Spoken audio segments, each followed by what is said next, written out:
Hey there, y'all. Welcome to Kooker Gehoofd on this drizzly evening.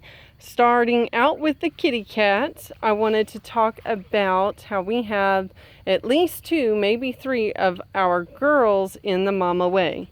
So Marge there is pretty far along, and so is Miss Callie. And then Topaz, I think she's pregnant as well, but we don't know how far along they are, just how big they look. Let's go over to the garden real quick because I wanted to show y'all the Egyptian walking onions because this is looking really weird. Now, I know that it's the areas where the bulbils are about to take place, but I never saw any blooms. I think they're about to bloom, kind of like garlic scapes. Or who knows, maybe I'm wrong. Maybe for Egyptian walking onions, they don't actually bloom to create their sets. Maybe the plant just does that automatically. So if you are aware of whether or not an Egyptian walking onion has to bloom prior to sets, please leave a comment below. Otherwise, I'm going to go on the assumption that since it looks like there's some bumpy nodules inside each of those papery areas, that yeah, I think the plant just makes them on their own. Yeah, that's kind of odd. Sorry that the camera's not really wanting to focus very well there. Anyway, so that's kind of cool. Also, I don't really remember last year these blooming, so that could be another indicator. But there are a lot smarter people out there than me, so please leave a comment if you know. Here we've got our asparagus that I just planted this year, actually just like within the last month, already fronding out, which is awesome. We will not pick those this year or next year. We'll wait till at least the following year before we start harvesting from those, just so that they can establish themselves well enough to be healthy and strong.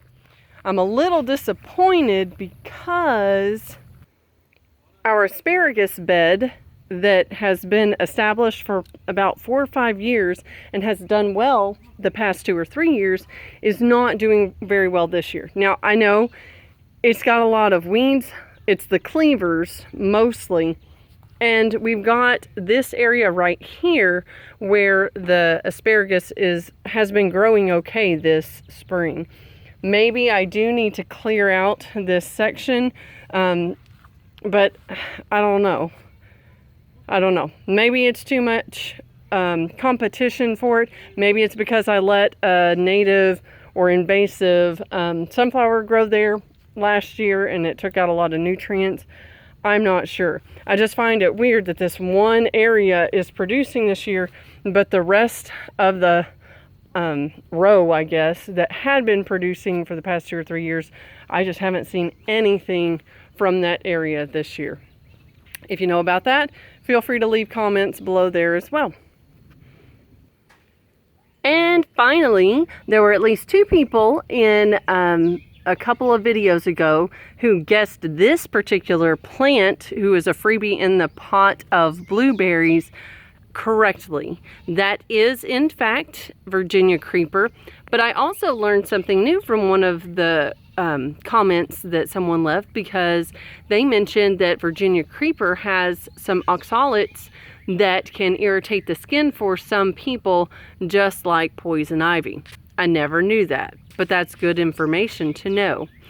Virginia creeper is considered an ornamental. It also is considered an invasive, which is understandable considering the fact that it's growing all over the barn and has even gone inside the barn. Now, if we cared about this particular structure, we might do more to cut it back.